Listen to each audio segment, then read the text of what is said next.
बिस्मिल्लाहिर्रहमानिर्रहीम, अस्सलाम वालेकुम। मैं मोहम्मद जवेद हाज़िर हूँ एक नई रेसिपी के साथ। आज की हमारी रेसिपी है मैंगो लस्सी।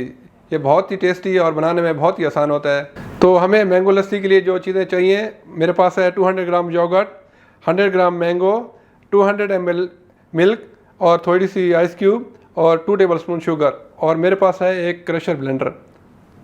तो अभी हम बनाना शुरू करते हैं। सबसे पहले ब्लेंडर के अंदर डालते हैं योगर्ट।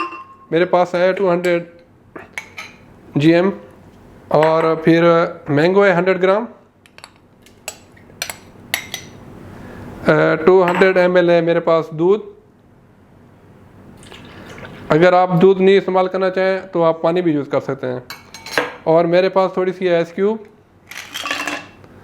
और 2 टेबलस्पून शुगर।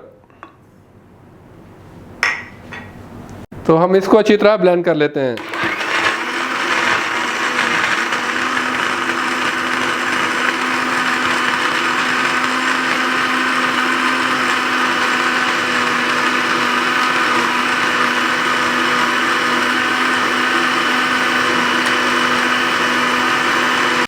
तो अभी हमारी लस्सी रेडी है, हम ये इसको अभी डेकोरेट कर देते हैं।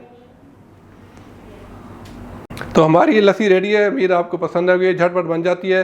प्लीज़ अगर आपको मेरी ये रेसिपी पसंद आई हो तो प्लीज़ मेरे चैनल को सब्सक्राइब कीजिए और लाइक कीजिएगा। खुदा हाफिज़।